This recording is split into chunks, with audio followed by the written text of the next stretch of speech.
Hi there everyone, Helena here, and today kicks off Mental Health Awareness Week, and we are very privileged to be joined shortly by Pycroft, who is a celebrity and editorial makeup artist turned psychotherapist and well-being coach as well. So she's got that insider view from the beauty sector, and she's also got the qualifications and experience in terms of coaching and psychotherapy. Now, she'll be talking to us about how you can prioritise your mental health, but also how you can support your employees as well if you are working in a salon environment or a spa environment. And she's also going to be telling us a little bit about some of the services that she offers that can help. So as always, if you do have any questions, please pop them in the comments below and we'll endeavour to get them answered by Lee throughout. But I'm just going to invite her in now. As always, this will be saved to our feed as well afterwards if you have to drop out at any point. Hello, Lee. Nice to meet you. Oh, hello, and lovely to meet you. Thank you so much for joining us down a week where, I mean, we should be focusing on our mental health on a daily basis, but the spotlight's really put on it this week. But to kick off, how would you define mental health? What is it? So I think mental health is really about someone's behavioural and psychological well-being. It's when we have good mental health, we are able to deal with different life challenges. We can be, there's a sense of feeling stretched, but not stressed, not overwhelmed. And I think it's really a case of having different routines, different things in place that help nourish your mental health. So I think it's like, you always think, you know, we go to the gym, we work out on a regular basis if you're into that kind of thing, but we don't often think about the routines and things that will help us feel emotionally and mentally balanced, you know. So I think it's it can show up in such a variety of different ways for people, especially since lockdown. That I think it's really a case of someone's psychological well-being is the main crux of it. And I think because you can't see it as you can with physical illness, for example, a lot of people don't really understand it or don't know how to support others with it because they can't see what's going on and they don't necessarily know the telltale signs. But I mean, in terms of you've had a very, very illustrious career and some great roles within the beauty industry. How did you move from that into psychotherapy and coaching? I know, it's a funny one, isn't it? So I started my career as a makeup artist and I did quite well, and I was working with a lot of A-list talent and magazines, and I was traveling the world and doing all this kind of thing. And I then actually went through my own mental health challenges, and off the back of that I set up a charitable initiative where I took teams of artists, a lot of nail artists actually, into different vulnerable sectors of society. I took nail artists, makeup artists, hairdressers, massage therapists, and I would create makeover events. And it was through seeing the transformation that the guests went through. They would come in one sort of physiological state and they would leave in another. That I became absolutely fascinated by what is it that is creating this huge shift in people, because the stories we were getting back, the letters I was getting from people saying, oh, you know, I went out and I remember one woman saying to me, I went and bought myself a nail polish. And I thought, well, I didn't understand quite what the significance was. And she said to me, you don't get it, do you? And I said, no, help me understand. And she said, because that was the first kind thing I've done for myself in a decade. And so what was happening from these makeover events was the sort of ripple effect of them, was getting people to, it was a window, if you like, to experience something different, then go out and behave differently. And I think it was through that I thought, actually, what is it about makeup, about hair, about this sort of looking after ourselves that has this benefit? And so I ended up first training as a coach, and then I thought, actually, I wanted something with a bit more credentials associated with it. So I became what's called a human Gibbons psychotherapist. So it's a very holistic, what's called a biopsychosocial model of therapy. So it works with the biology of the body, the psychological education, and looking at what's in the environment of the person that could be blocking them from being emotionally healthy. So yeah, that was sort of what helped me make the decision to transition. I think that the beauty industry is such a force, Mm-hmm. and we can use this platform and our voice to dispense tools that will help people not only look after their appearance but feel emotionally more balanced. And I think that that's really where, you know, I wanted to sort of use my platform and the name I'd created for myself as a makeup artist to do that. Yeah. Absolutely. And I think, you know, being a part of the beauty industry, we're part of the personal care sector. And a lot of people think personal care is just, you know, on the face of it, what you can see and the transformation you get when you go to the beauty salon, the hair salon, for example. But, you know, personal care, I think, is so much more than that. It's taking care of your mental well-being. So I guess the transition isn't too far apart in a way. You've gone from, you know, makeovers to the mental care. Yeah, and I think it's interesting because so many people are interested in beauty, and they'll either take the time to do their nails, or they'll do their makeup in the morning, or they'll do their hair. And when you can do those rituals more consciously, then I think there's huge merit there, that you can actually bolt on other therapeutic methods in order to think, you know, to tune in, well, what am I thinking? What am I saying to myself when I look in the mirror? What's going through my mind? You know, is the inner critic popping up? You know, am I saying things to myself that are harmful or helpful? You know, so I think you can use it more consciously to either wind down, to help yourself relax and let the emotional arousal calm down or stress calm down. And you can use it equally to sort of get yourself into an emotional state that will perhaps be more helpful to you, depending on what you're going to do in the day, where you maybe have to be a bit more invigorated or motivated, that kind of thing. So I think it's, you know, it's got a huge variety of ways you can use the ritual in itself. Definitely. And putting that into kind of, I guess, practical methods. The theme for Mental Health Awareness Week this week is loneliness. Yes. And being in a sector that has, I think 65% of workers in the UK beauty industry are self-employed. A lot of them will be working solo. They'll be mobile, they'll be running their own business. They may be suffering from some kind of loneliness or disengagement, I guess, without really realizing it. But what advice would you give to them to support or manage or just be aware of their own mental health needs? So I think the way I look at mental health needs is, if you think we're more familiar with our physical needs, you know, we need to eat, we need shelter, we need water, but people aren't always as familiar with their emotional needs, the deep psychological needs we all have. And when these needs are met and balanced in the environment, we tend to feel more healthy. So if someone is not getting enough social connection, they're not getting that need for attention and intimacy and connection met, then they will start to feel lonely. And it's not only the social connection, but the rich, fulfilling social connections. We can know loads of people, we can be in a room with lots of people, but still feel lonely if those connections are not enriched, if we're not sort of feeling like we're seen and heard, because human beings are emotional creatures, right? We live our life through emotion. Even though we might think we're thinking our way through something, we're also feeling something. You know, feelings come before thoughts, you know. So I think it's knowing what your emotional needs are for safety and security, autonomy and control, for connection. Are you getting enough movement for the mind-body connection? Are you eating properly? Sleep. You know, are you sleeping properly? You know, are you getting enough sense of meaning and purpose in your life from the work you do, maybe?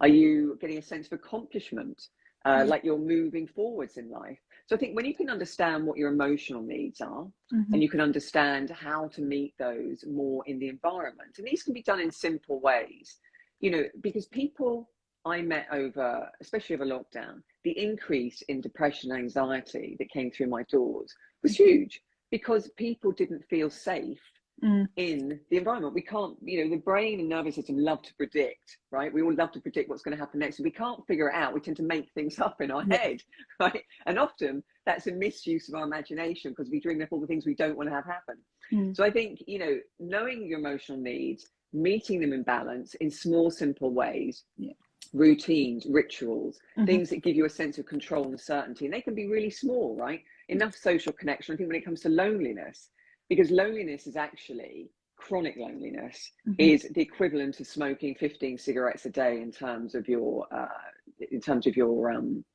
health. It's, you know, chronic loneliness is more detrimental to your health than all the lifestyle diseases put together. And the problem is we have a chronic loneliness epidemic. And the thing is, social media can be fantastic, but when it nudges out in real person connection, it becomes problematic. So it's knowing how to use that. And I think it's also it's not just we live in quite an individualist society now. It's all about, you know, what am I going to achieve rather than what can we achieve? And I think this is where I becomes we, and as a community, whether it's friends looking out for each other, whether it's workplace colleagues, it's being able to reach out to people more, being able to have that social connection, whether, you know, if you're working from home, you can be maybe in a Facebook group that's supporting each other, full of nail tech artists, where they do regular meetups, where they can, you know, have maybe a WhatsApp group going.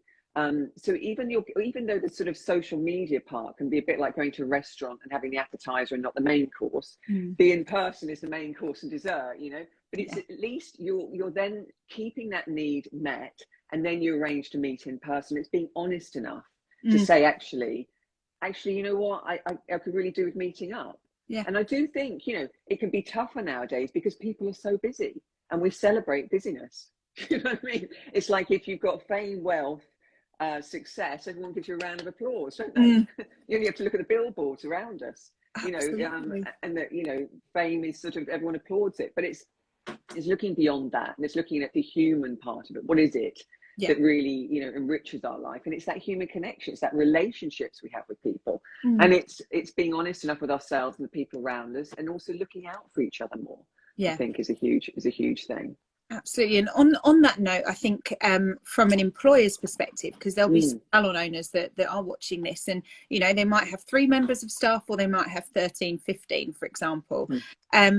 I think a key responsibility is, as a manager, is being very aware of mental health needs of your employees.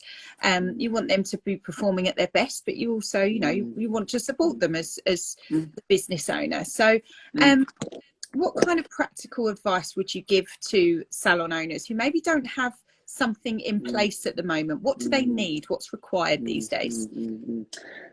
I think there's a huge amount that can be done with the leaders, the people at the top of the ladder, if you like, or who are leading the workplace, to be open in their communication around mental health. I think this is a huge thing, because I think that if you are working for someone and they don't have that open conversation, that open dialogue, it can be very difficult to sort of say, actually, I feel really anxious, or I feel like I'm being overloaded, because we celebrate the success culture, you know. So I think that having an open dialogue, I think that leaders who are able to be authentic enough and human enough to sort of say, actually, I've struggled with something, or I know someone that struggled, and open up dialogue can be hugely helpful for the people that are working for them. I think it's being able to have a realistic workload for people, because, you know, a lot of people who I've who've come into my therapy room struggling with burnout. Burnout doesn't just happen. This is a build-up over a period of time where someone isn't getting enough rest and restoration in place in order to bring themselves back to balance. Hence the fact that they get more and more anxious and overwhelmed, can't think clearly, because the sort of executive part of the brain, if you like, is switched off. So I think that would be number one. I think the workload would be number two. And I think allowing breaks throughout the day, you know, for people to go off and to get outside, to have a space maybe in the office where there's, you know, fresh air coming in, or there's some plants, or where they can just be still and just take a break, you know, because that constant go. Some people like that kind of thing. Like my son loves it. He goes all the time. He hates it when it's quiet. But other people, their nervous systems don't run like that. They find it much harder. You know, people who are more anxiety prone. So I think that the dialogue, the reasonable workload, and the adding in breaks, and also equipping people with resources, you know, directing them to the right channels where they can help themselves. Because I think if everyone educates themselves on mental health, then we can be responsible for ourselves and get the help we need, and the sort of daily doses of inspiration and mental health sort of nourishment that will help us proceed through the week and the days, you know. Yeah, definitely. And I think the challenge as the business owner or the salon owner is finding that balance, as someone in the comments has quite rightly pointed out. You know, and as you mentioned, everyone runs differently, and it's a very individualistic setup in terms of tending to different mental health needs. And you run a few courses on your website, don't you, that can help employers and employees to you know, really focus on themselves as an individual. Can you tell us a little bit more about them? Yeah, so I started running those. So I've done quite a few for sort of, creative agencies, Lloyd's, banking groups, all sorts of people like that. And Mm-hmm. basically the idea of them is to give some psychological education around mental health. And if there's a particular topic an employer wants to discuss, for instance, return to work anxiety was a big one, because all of a sudden everyone was being asked to go back to work when they've been indoors for 2 years. So it was a bit of a problem for people. So that was one I've run a number of times, for example. And so it will go in and really break down, what is anxiety? What do we mean when we say anxiety? Who's more prone and why? What is actually happening in our nervous system when we're anxious? What can we do to help rebalance that? If we're too in the alert state and we're anxious, how can we rebalance that using the biology of the body?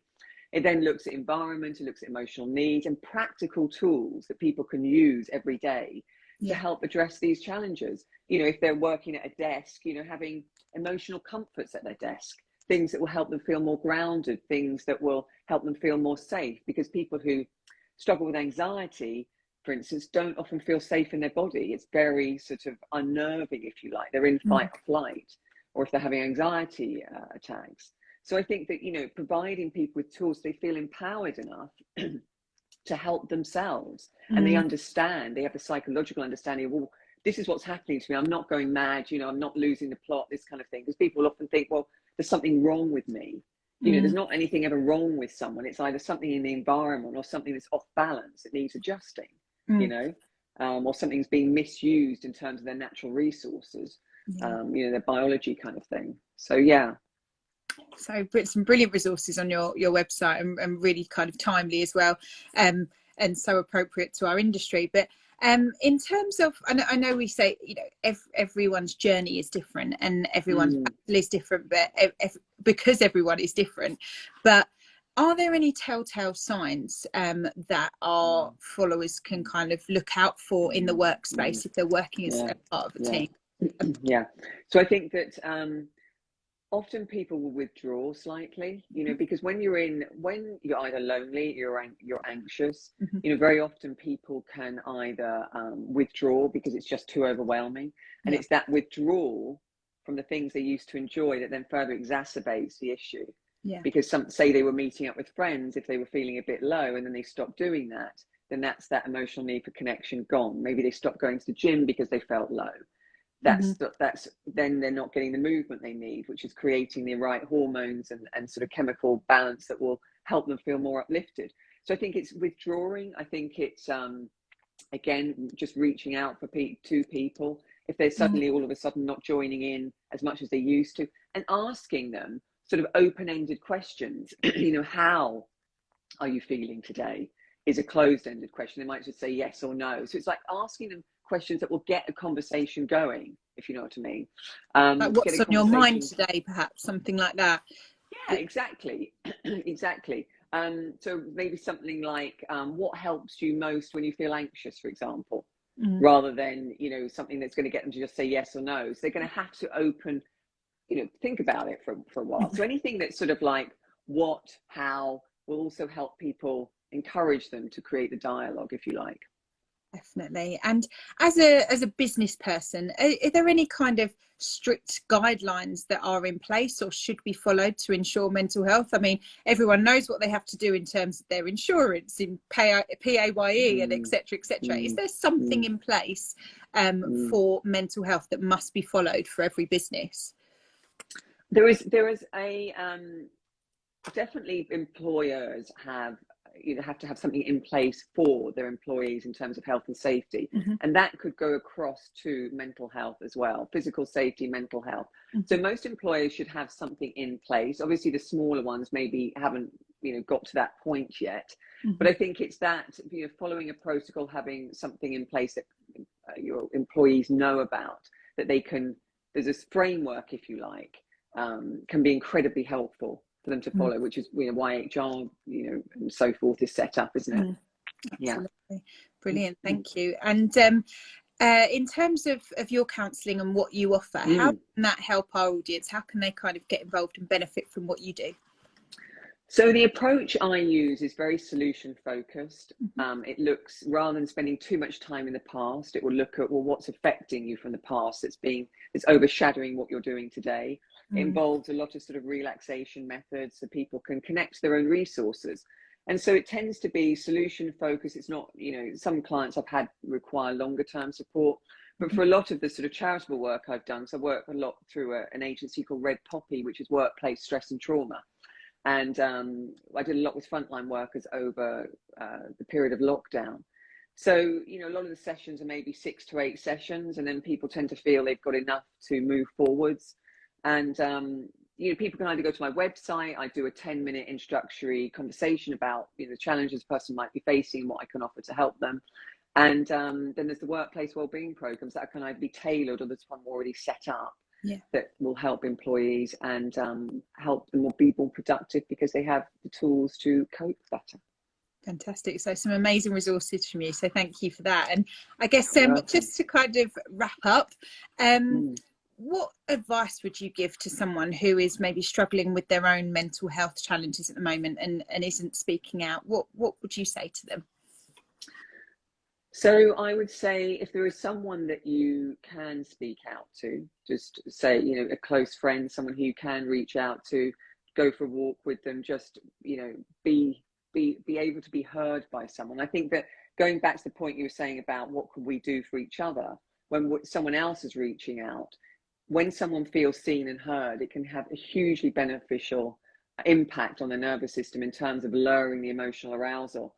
So I think it's also, if they don't feel ready to reach out, it's changing their environment can help, being out in nature, breathing techniques can help them calm themselves down. Educating themselves can help people feel a bit more empowered. Because most of the challenge is when people have mental distress, it's a high emotion that goes with that. Yeah. And if you can lower the emotional arousal, then that often enables people to have enough of a space in order to reach out and get the help. So that could be, go on the internet and find out some breathing techniques, something like that. And the more you do that, it's kind of like going to the gym, the more you practice mobilizing that relaxation response in the body, the more easy it is to access it. So I think that would be the first step. If you can't speak to someone, lower the emotional arousal, allow yourself to have a window of opportunity to feel 10%, 20% more calm, then reach out. Brilliant. Thank you so much. Such valuable advice for you, Lee. And it's been an honour to have you on at the start of Mental Health Awareness Week to really kind of raise awareness of how employees can support each other, but how individuals can support and take care of themselves. So thank you so much for joining us. It's been You are welcome. Thank you for having me. Thank you so much. No worries. And for more information about Lee and the services that she offers, head to her website, leepycroft.co.uk, and also make sure you follow her on Instagram too. So thank you so much, Lee, and amazing. We'll see you soon. Take care, everybody. Bye bye.